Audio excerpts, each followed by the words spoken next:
Au cœur de Tokyo, lors des heures de pointe du matin, un phénomène aussi discret qu'essentiel se déploie dans l'effervescence de la capitale japonaise. Là, dans la foule compacte qui se presse dans les stations de métro, il existe une pratique singulière et presque mystérieuse, propre à maintenir l'ordre dans l'un des réseaux de transport les plus denses au monde. Des employés en costume traditionnellement formel, vêtus de blanc et portant des gants impeccables, s'activent avec une délicatesse étonnante. Leur rôle n'est pas de pousser violemment, mais d'effectuer une pression douce et précise, afin d'inciter les passagers à se glisser dans les trains sans encombre. Leur tâche consiste à ajuster subtilement la foule, à corriger la position des sacs à dos ou des valises pour éviter tout coincement, et à s'incliner poliment une fois leur mission accomplie, lorsque chaque personne est en sécurité à l'intérieur. Ce rituel, mêlant discipline stricte et courtoisie infinie, constitue une facette unique de la culture japonaise, où l'humilité et la politesse s'allient pour assurer le bon fonctionnement d'un système de transport surchargé. Bien que cette pratique ait commencé à diminuer grâce à l'intelligence artificielle qui prévoit désormais le flux des passagers, prolongeant ainsi la longueur des trains ou ouvrant davantage de portes, elle demeure un symbole fort de l'ingéniosité et du respect mutuel qui anime la société nippone. Dans des quartiers comme Shinjuku, le plus grand hub ferroviaire au monde, chaque jour, plus de 3,5 millions de personnes transitent, illustrant à la fois l'efficacité et l'étrangeté de ces méthodes ancestrales encore en usage. Au large de la côte de Shiu, une petite île nommée Akinashima, à peine à un demi-kilomètre, recèle l'un des secrets les plus insolites de la planète. Classée en 2017 au patrimoine mondial de l'UNESCO, cette île possède une règle immuable et frappante. Elle est totalement interdite aux femmes. Seule une poignée d'hommes, sélectionnés avec soin, sont autorisés à fouler son sol. Leur entrée s'accompagne d'un rituel rigoureux. D'abord, ils se purifient dans l'eau glacée de la mer, puis, après leur passage, ils prêtent un serment de silence absolu, jurant de ne rien révéler de ce qu'ils ont vu ou vécu. Cette tradition séculaire, remontant à des temps anciens, maintient l'île dans un secret presque inviolable, une enclave isolée où se perpétuent des rites ancestraux. Des objets précieux, provenant de Chine, de Perse ou de la péninsule coréenne, y ont été découverts, faisant de ce lieu un site archéologique d'une valeur inestimable. Pourtant, pour la majorité des Japonais, cette rare opportunité de pénétrer sur l'île ne se présente qu'une fois par an, le 27 mai, lorsqu'une quarantaine d'hommes sont autorisés à participer à un rituel sacré et mystérieux. Les autres jours, l'île demeure hermétiquement fermée, protégée par des rites millénaires qui n'ont pas d'équivalent dans le monde moderne, préservant ainsi un patrimoine culturel exceptionnel et secret. Les habitudes et comportements des Japonaises en matière de rencontres constituent également une facette étonnante de leur culture. Dans l'univers parfois formel des bureaux ou des lieux publics, il n'est pas rare d'observer des femmes qui adoptent une voix douce, claire et légèrement chantante, une manière d'exprimer leur féminité avec une délicatesse particulière. On parle souvent de « voix hawaïenne », une expression qui évoque cette tonalité douce, chaleureuse et charmante, conçue pour séduire ou rassurer lors de rendez-vous ou de conversations importantes. Cette pratique, profondément ancrée dans la tradition sociale japonaise, illustre à quel point la manière de communiquer peut différer radicalement de celle d'autres cultures, où la simplicité et la sincérité ne suffisent pas toujours pour faire bonne impression. La recherche de la politesse, de la grâce et de la douceur dans chaque mot prononcé reflète aussi une volonté de préserver une harmonie sociale précieuse, souvent considérée comme un art subtil, presque cérémoniel, dans l'attente de rencontres qui pourraient marquer un tournant dans la vie de ces femmes. Les maisons de surprise continuent de révéler leurs mystères, et l'on peut observer que, lorsque des familles se rendent au restaurant, c'est souvent la femme qui règle la note. Pourquoi cela ? La réponse réside dans le fait que la majorité des hommes confient l'intégralité de leur salaire à leur épouse, transformant ces dernières en véritables gestionnaires du budget familial. Cette pratique, souvent perçue comme un signe de confiance ou de tradition, façonne la vie quotidienne et influence la dynamique romantique entre les partenaires. En conséquence, la romance semble s'écouler naturellement, selon des règles implicites qui régissent leurs relations. Nombreux sont les couples qui ne se rencontrent que 1 ou 2 fois par mois, privilégiant la distance comme un espace de respect mutuel, de maintien de l'individualité, et une priorité accordée au travail. Dans cette optique, il est rare qu'ils échangent des messages ou partagent quotidiennement leurs nouvelles. La distance devient alors une façon de préserver la valeur de leur relation, tout en laissant chaque partenaire libre dans son espace personnel. Même lors de la célébration de la Saint-Valentin, la journée dédiée à l'amour, Valentina, par exemple, affiche une allure différente lorsqu'elle se trouve au Japon. Là-bas, la tradition veut que ce soit d'abord les femmes qui offrent des cadeaux à leurs partenaires masculins, souvent du chocolat. Il existe toutefois deux sortes distinctes de cette douceur. La première, appelée Jiri Shoko, est destinée à l'entourage professionnel ou amical, une manière de témoigner de la considération sans connotation romantique. La seconde, dite Onka, est un véritable cadeau offert à quelqu'un de spécial, à celui ou celle qui occupe une place privilégiée dans le cœur. Plus tard, le 14 mars, à l'occasion de la journée du chocolat blanc, ce sont les hommes qui prennent l'initiative de rendre l'appareil en offrant à leur tour des présents, renforçant ainsi la tradition d'échange et de reconnaissance. Le Japon ne se limite pas à ces grandes métropoles futuristes comme Tokyo ou Kyoto, riches en histoire et en modernité. Le pays recèle également des villages qui, bien que modestes, émerveillent et fascinent le monde entier par leur singularité. Sur l'île de Siko, par exemple, se trouve un petit village niché au sommet d'une montagne où ne résident que quelques dizaines de personnes. Pourtant, ces ruelles, ces chemins et ces espaces publics semblent prendre vie à chaque pas. Ici, plus de 350 poupées grandeur nature occupent des lieux variés, dans des salles de classe désaffectées, dans des champs ou même aux arrêts de bus. Chacune d'elles représente un résident, qu'il soit décédé ou déplacé, témoignant d'une profonde vénération pour la mémoire collective. Leur présence évoque à la fois une légère angoisse et une admiration sincère, offrant une fenêtre poignante sur la manière dont la culture japonaise honore ses ancêtres et ses souvenirs. Un peu plus au nord, dans la préfecture de Miyagi, se trouve un autre village unique, l'Isao, célèbre pour abriter plus d'100 de renards évoluant librement dans un vaste enclos forestier. Dans la culture shintoïste, ces animaux, appelés kitsune, sont considérés comme des messagers divins d'Inari, la déesse de la prospérité. Les visiteurs peuvent se promener parmi eux, leur offrir de la nourriture dans des stations spécialement aménagées, créant ainsi une expérience rare où faune et spiritualité se mêlent harmonieusement. Plus au sud, à Nagano, il existe un parc peu commun, d'Igakudani, où des singes vivent dans un environnement naturel accentué par la présence de sources chaudes. Ces macaques, en se prélassant dans des nuages de vapeur, semblent presque humains, comme s'ils partageaient eux aussi un instant de paix et de tranquillité.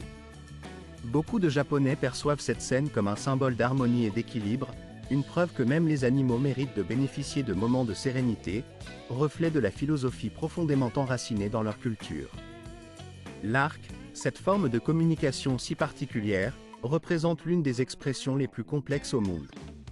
Pour un étranger, se pencher en avant pour saluer au Japon paraît simple, presque instinctif. Pourtant, cette inclinaison n'est pas qu'un geste banal, elle constitue un véritable système de communication, riche de nuances et de significations. Il existe 3 principaux degrés d'inclinaison, chacun correspondant à une intention précise. La première, une légère inclinaison d'environ 15 degrés, sert aux salutations quotidiennes, aux rencontres informelles ou aux échanges simples. La seconde, une inclinaison d'environ lorsqu'on se trompe d'angle dans le cadre d'une interaction sociale ou professionnelle, cela peut rapidement être perçu comme un signe d'irrespect ou d'indifférence. En effet, chaque détail revêt une importance capitale dans la culture japonaise, où la vitesse d'exécution, la rectitude du dos, voire la direction du regard, sont scrutées avec une minutie extrême. La perception de l'étiquette dans ce pays ne se limite pas à la simple politesse. Elle considère chaque mouvement comme une partie intégrante d'un code culturel d'une précision rigoureuse. Certains établissements d'hospitalité vont jusqu'à employer des capteurs sophistiqués pour mesurer l'angle formé par le corps de leurs employés, afin que chaque salutation soit parfaitement calibrée. L'objectif est d'offrir une expérience d'accueil irréprochable, où chaque geste reflète une conception de la courtoisie profondément enracinée dans la tradition nippone. Dans certains hôtels haut de gamme, et même dans des centres commerciaux, on trouve désormais des robots programmés pour reproduire cette même minutie dans leurs salutations, imitant ainsi l'une des plus emblématiques traditions du Japon. Ces machines, conçues pour sembler presque humaines, incarnent une volonté de préserver l'esthétique et la finesse du geste social japonais, tout en intégrant la modernité technologique dans le quotidien. Plus surprenant encore, le gouvernement japonais a mis en place une politique peu commune en matière d'immigration. Lorsqu'un demandeur d'asile se voit refuser la protection du pays, une initiative inédite consiste à lui offrir une somme pouvant atteindre $3000 en échange de son départ volontaire. Contrairement à la majorité des nations où des milliards de dollars sont consacrés à soutenir les réfugiés, le Japon, connu pour ses règles strictes et son ouverture limitée envers les demandeurs d'asile, opte pour une approche différente. Ce système, qui pourrait paraître simple ou même brutal à première vue, vise à encourager un départ pacifique en offrant une compensation financière modérée, mais suffisante pour inciter à quitter le territoire volontairement. La somme, bien que faible par rapport au coût de la vie élevé à Tokyo, agit comme un levier pour éviter des départs clandestins ou des séjours illégaux. En réalité, le taux d'acceptation des demandes d'asile au Japon est extrêmement bas, oscillant entre 0,5% et 1% seulement chaque année, ce qui en fait l'un des taux les plus faibles parmi les pays développés. Malgré le dépôt de plusieurs dizaines de milliers de demandes annuelles, seules quelques centaines sont effectivement approuvées, laissant la majorité des demandeurs dans l'incertitude ou dans la nécessité de partir. Ce dispositif, qui consiste à payer les personnes souhaitant quitter le pays, représente sans doute l'une des expériences les plus inhabituelles dans le domaine de la politique migratoire mondiale, tout en étant présenté par le gouvernement comme un acte de soutien humanitaire, visant à faciliter la réinsertion volontaire dans le pays d'origine plutôt qu'à encourager l'immigration clandestine. Quant au 9e point, il évoque un lieu tout à fait particulier dans les rues illuminées d'Akihabara, un quartier emblématique de Tokyo. Là-bas, existe un concept qui choque et fascine à la fois, des cafés où l'on vend de la tendresse. Au premier abord, cela peut sembler étrange, voire déroutant, mais il s'agit en réalité d'une industrie à part entière, façonnée par la société japonaise moderne. Ces établissements ne proposent pas uniquement une simple consommation de café ou de thé, mais offrent surtout une expérience d'attention et de douceur. Les jeunes femmes, souvent habillées en costume de serveuse ou de maid, servante, accueillent les clients avec une politesse exagérée, comme s'ils étaient des rois ou des princes, et leur parlent d'une voix douce, presque chantée. Pour un supplément, il est possible de choisir une formule incluant une attention particulière, un regard direct, une caresse légère des cheveux, ou un contact qui reste dans les limites du convenable, mais qui procure un sentiment d'intimité et de soin. Peu de gens savent que cette industrie de la tendresse est bien plus vaste qu'il n'y paraît, englobant divers types de cafés spécialisés. On y trouve aussi des salons où les hommes paient pour être écoutés, ou des services inhabituels comme celui de Swan, où l'on peut louer une personne simplement pour qu'elle s'allonge à côté de vous, offrant ainsi un réconfort émotionnel dans une société où beaucoup de jeunes vivent isolés ou solitaires. Ces lieux, tout en étant parfois perçus comme déroutants ou insolites, jouent un rôle dans la société japonaise contemporaine en proposant une forme de thérapie émotionnelle, permettant à ceux qui s'y rendent de se sentir dans l'univers singulier de leur rituel. Ces serveuses de maké café tissent un charme mystérieux et délicat. Avec une précision empreinte de douceur, elles dessinent de petits cœurs avec du ketchup sur les assiettes, comme autant de signes d'affection ou de sorts subtils, puis, dans un geste presque cérémonial, elles lancent un enchantement sur la nourriture que je m'apprête à déguster. Ce sort, censé magnifier la saveur de chaque bouchée, semble ouvrir une passerelle entre le simple plaisir gustatif et une expérience presque magique, éveillant tous mes sens à chaque instant. La scène est empreinte d'une atmosphère à la fois ludique et pleine de sens, où chaque détail participe à la création d'un univers à part, mêlant la cuisine à l'art du rituel. En poursuivant cette exploration des curiosités, je découvre que le Japon a su, dans sa quête d'originalité, concevoir l'un des plus petits hôtels au monde. Une invention qui a su dérouter autant qu'elle fascine, les hôtels capsules. Leur conception minimaliste, à la limite de l'ingéniosité, repose sur des espaces ne mesurant guère plus de 2 mètres de largeur, conçus pour optimiser la place tout en offrant un confort surprenant. Chaque capsule se présente comme une petite cellule où l'on peut simplement s'allonger, se reposer ou dormir, avec une télévision murale discrète et un espace suffisant pour ranger quelques effets personnels. Leur apparence extérieure évoque une gigantesque ruche d'alvéoles alignés, évoquant une colonie d'abeilles aux activités incessantes, tandis qu'à l'intérieur, c'est une immersion dans un univers futuriste, digne d'un vaisseau spatial prêt à décoller vers des horizons inconnus. La première de ces structures fut ouverte en l'année 1979, dans la ville d'Asaka, marquant le début d'une nouvelle ère pour l'hébergement compact. Depuis lors, ces hôtels sont devenus un symbole fort de l'urbanisme japonais contemporain, incarnant à la fois la simplicité, la fonctionnalité et une certaine ingéniosité technologique. À l'origine, ces capsules étaient destinées à répondre aux besoins des employés de bureau, souvent contraints de manquer le dernier train pour rentrer chez eux. Mais très vite, leur attrait s'est étendu à une clientèle touristique en quête d'expériences inédites. Non seulement ces hébergements se révèlent étonnamment abordables, mais ils offrent aussi tout le confort moderne, salles de bain communes équipées de technologies dernier cri, espaces de détente, casiers sécurisés pour y ranger ses effets personnels, et parfois même des salles de jeux ou de petites bibliothèques pour passer le temps dans un espace compact mais fonctionnel. Ces innovations ont permis de transformer le concept d'hôtel capsule en une véritable expérience de luxe, où des éléments sensoriels de haute qualité ont été intégrés. Aujourd'hui, certains établissements proposent des capsules équipées d'un éclairage ajustable, de filtres d'air individuels, de portes insonorisées, ainsi que de matelas en mousse à mémoire de forme, recréant ainsi un mini-hôtel 5 étoiles dans un espace réduit, offrant un confort sans pareil dans un écrin de technologie et de design. Au-delà de cette modernité, le Japon conserve aussi une facette insulaire et tropicale, notamment à travers ses plages d'exception, souvent associées à des images de rêve et d'évasion. Lorsqu'on évoque la côte japonaise, c'est souvent l'île d'Okinawa qui vient en premier à l'esprit, comme un symbole d'un autre Japon, plus insulaire, plus chaleureux et plus détendu. On la surnomme fréquemment le Hawaï japonais, tant ses plages de rêve, aux eaux turquoises et au sable fin, évoquent l'archipel hawaïen. Sur la plage d'Emeraude, il est possible de nager dans des eaux d'un bleu éclatant, tout en découvrant l'un des plus grands aquariums du monde, le Shuraumi d'Okinawa, où les visiteurs peuvent observer des baleines géantes nageant aux côtés de requins. La capitale de l'île, Naha, abrite une plage appelée Naminu, célèbre pour son originalité. Elle se trouve directement sous un immense pont, offrant un spectacle singulier où la nature et l'urbanisme se mêlent harmonieusement.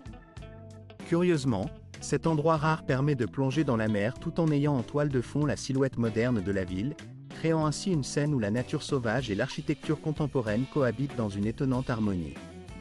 Plus au nord, sur l'île de Taketomi, la plage de Kandwa invite à une immersion dans un décor idyllique, avec son sable l'une des nuits les plus obscures, et par conséquent l'une des plus magiques, que l'on puisse contempler dans tout le Japon, s'étend silencieusement dans le ciel étoilé de l'archipel.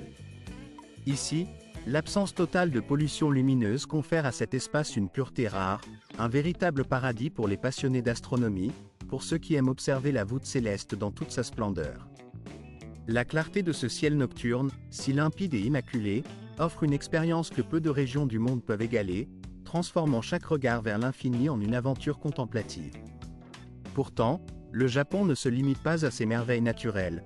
Il possède aussi ses particularités culturelles, notamment en ce qui concerne la vie nocturne, façonnée par des lois et des traditions anciennes. Imaginez-vous pénétrant dans une boîte de nuit tokyoïte, où les néons brillent de mille feux, créant une ambiance vibrante et presque irréelle. La musique électronique rythme la soirée, tandis que le DJ, en pleine maîtrise de ses platines, anime une foule en transe. La foule danse, se laisse emporter par le tempo effréné, jusqu'à ce qu'à minuit précis, tout s'arrête brusquement. Dans cette ville, cette coupure soudaine n'est pas une simple règle, mais une obligation légale inscrite dans l'histoire du pays.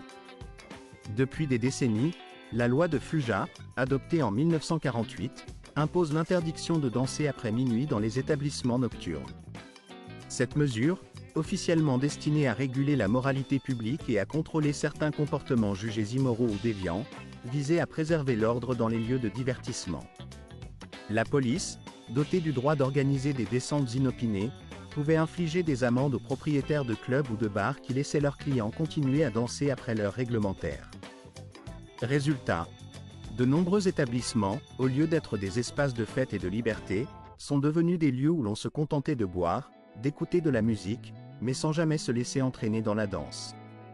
Pour un étranger, surtout un touriste venant de pays où la liberté de mouvement et d'expression est totale, cette restriction pouvait sembler totalement absurde, voire incompréhensible, voire même un peu surréaliste. Même si, officiellement, cette interdiction a été levée en 2015, une certaine prudence persiste dans certains cercles. Nombre de propriétaires de clubs préfèrent continuer à respecter cette règle tacite, par souci de sécurité ou par crainte de sanctions, si bien qu'il n'est pas rare, à Asaka ou dans d'autres quartiers de Tokyo, d'entendre la musique résonner à plein volume alors que la piste de danse reste désespérément vide après minuit. Quant à la cinquième particularité, elle concerne la vie quotidienne dans la capitale japonaise, considérée comme la métropole la plus sûre au monde. Tokyo, ville immense, abrite près de 40 millions d'habitants, un chiffre qui impressionne et qui témoigne de l'effervescence de cette cité. La confiance que l'on peut accorder à cette ville est telle qu'on peut laisser son portefeuille sur un banc de parc, s'éloigner pour quelques heures, et le retrouver intact à son retour. Le taux de criminalité y est exceptionnellement faible, une situation rendue possible grâce à un système de sécurité sophistiqué et à une culture profondément ancrée dans le respect mutuel. Cette harmonie urbaine fait de Tokyo une merveille parmi les capitales mondiales, un lieu où la tranquillité et la sécurité prédominent. Cependant, la véritable magie de cette ville ne se révèle pleinement qu'après la tombée du soleil. Lorsqu'apparaissent les premières ombres, Tokyo semble se métamorphoser, offrir un autre visage, presque irréel. Les néons éclatants de quartiers comme Shinjuku ou Shibuya illuminent la nuit de leur éclat vibrant, plus intense que celui du jour, créant un contraste saisissant avec la quiétude diurne. Dans le passage piéton de Shibuya, célèbre dans le monde entier, des milliers de personnes se croisent dans une chorégraphie effervescente, pressée, comme si la ville ne voulait pas perdre une seule seconde de cette vie nocturne trépidante. Dans les ruelles étroites de Yokohama, l'ambiance devient encore plus animée, une scène de rue où l'on peut voir des vendeurs de snacks, des musiciens de rue, et des passants qui se mêlent dans une harmonie chaotique mais parfaitement orchestre. La diversité exceptionnelle de Tokyo confère à cette métropole une sécurité inébranlable et une disponibilité infinie, faisant d'elle un lieu unique en son genre, où chaque voyageur peut découvrir un monde à part. Pourtant, cette singularité ne se limite pas à la capitale japonaise. Le véritable esprit du Japon ne se dévoile pleinement qu'en s'éloignant de l'effervescence urbaine de Tokyo pour explorer ces régions plus authentiques, où la tradition et la modernité cohabitent en harmonie fragile. À commencer par Kyoto, cœur historique de l'archipel, où 1000 ans de culture et de spiritualité s'étendent dans chaque pierre, chaque temple, chaque ruelle. Flâner devant la majestueuse porte rouge de Fushimi, ou s'immerger dans la forêt de bambous d'Arashiyama, c'est comme entrer dans un autre univers, où le temps semble suspendu. La magie opère également lors d'une promenade nocturne dans le quartier de Gion, où les geishas, vêtus de kimonos somptueux, évoquent l'époque des samouraïs et ravivent la flamme d'un passé lointain mais encore vivace. La chaleur de Kyoto contraste avec l'énergie électrique de ces quartiers modernes, où les néons illuminent des rues animées, où la nourriture de rue abondante dans Dotonbori séduit tous les sens, et où la vie nocturne palpite sans jamais connaître la quiétude. En prenant la direction du nord, on atteint la région d'Hakodate, une terre de neige et de faune sauvage, où en hiver, le festival de glace de Sapporo métamorphose cette ville en un gigantesque parc de sculptures de glace, illuminé de 1000 feux dans une atmosphère féerique. En été, les champs de lavande de Furano offrent un spectacle de couleurs vibrantes, où les nuances de violet recouvrent le paysage comme un tapis parfumé sous le soleil chaud.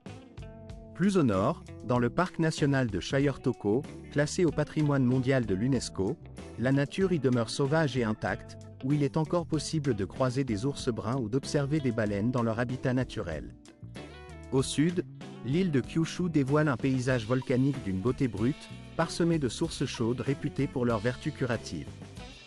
Yufuin, avec ses eaux thermales, est souvent qualifié de paradis pour ceux en quête de détente et de ressourcement, où la vapeur s'élève en volutes blanches des rues pavées.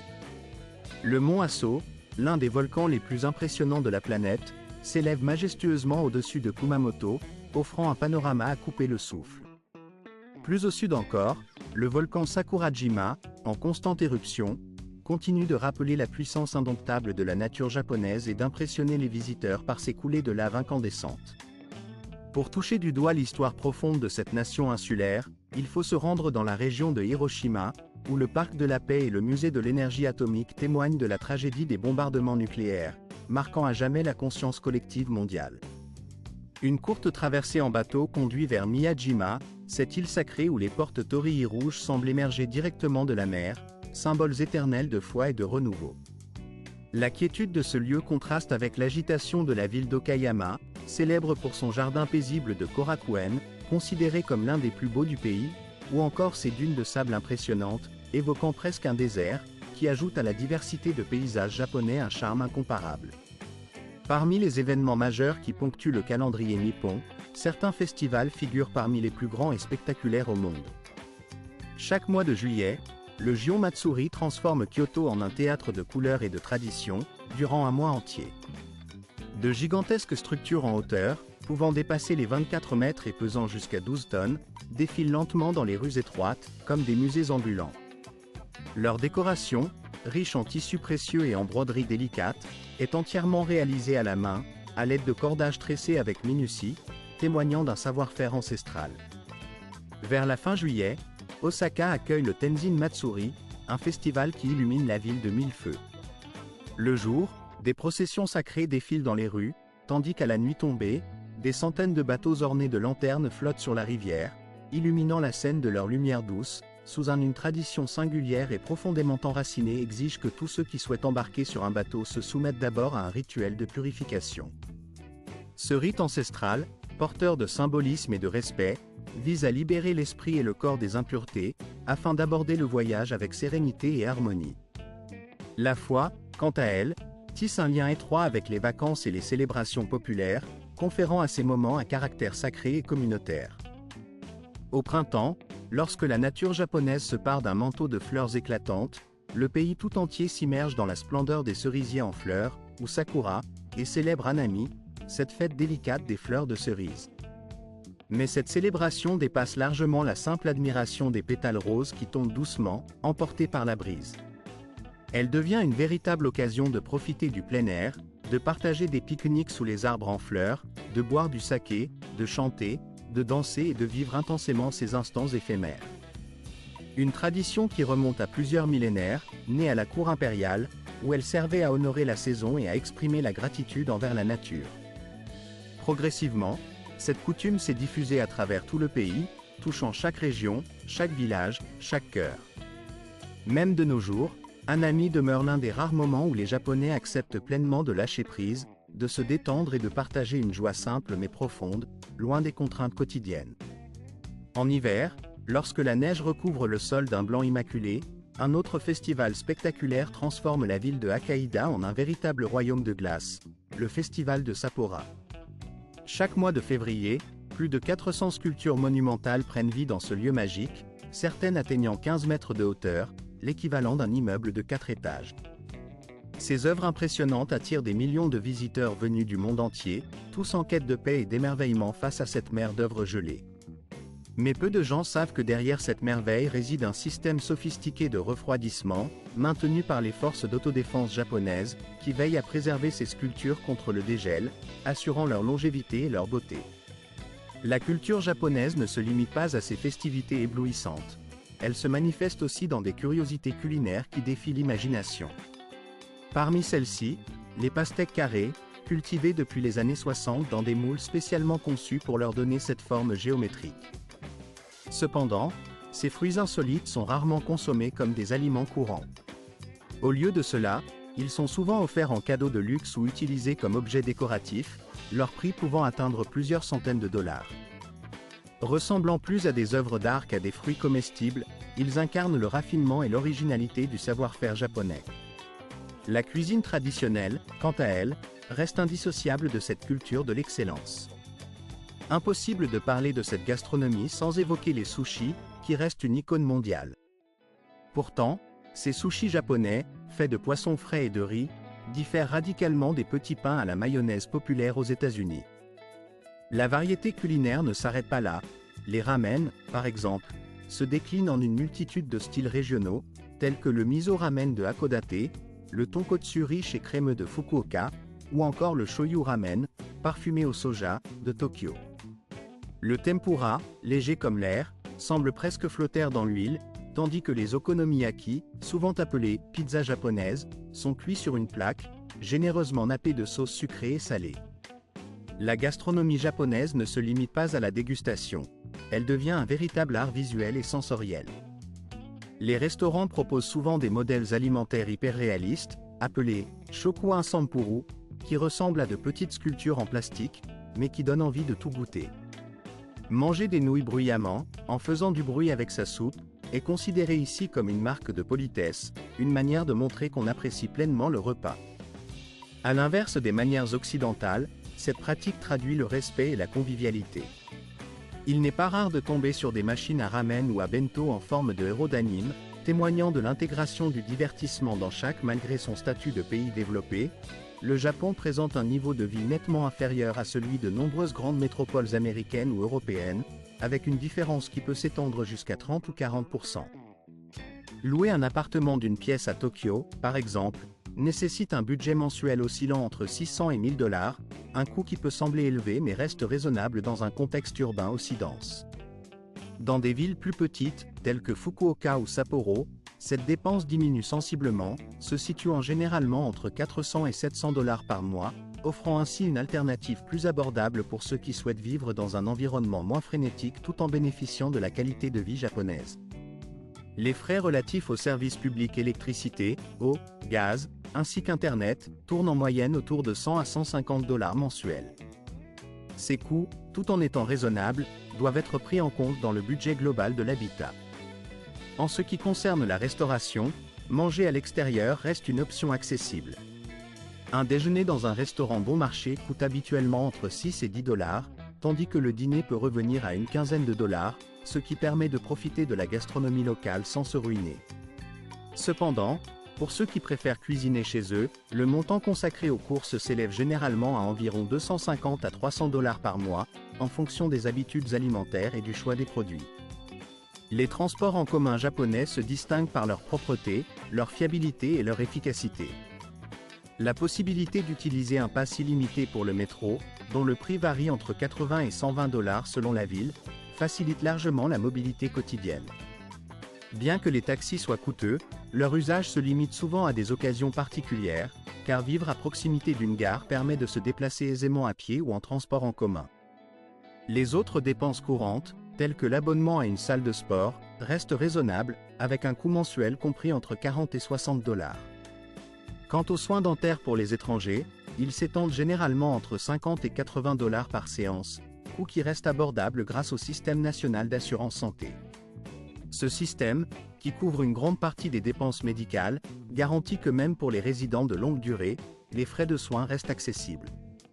Aux États-Unis ou dans l'Union européenne, il faut souvent payer environ 30% des coûts des soins, le reste étant pris en charge par l'État ou par l'assurance. Au Japon, des établissements tels que l'hôpital international St. Luke à Tokyo ou le centre médical Kameda dans la préfecture de Chiba offrent des services en anglais, avec possibilité d'inscription en ligne, ce qui facilite l'accès aux soins pour les étrangers. En somme, une personne peut vivre confortablement au Japon, en profitant de produits de haute qualité et de services efficaces, avec un budget mensuel compris entre 1 200 et 1 600 $. Ce qui rend la situation encore plus attrayante, c'est que le Japon propose désormais des visas de longue durée destinés aux citoyens américains et européens.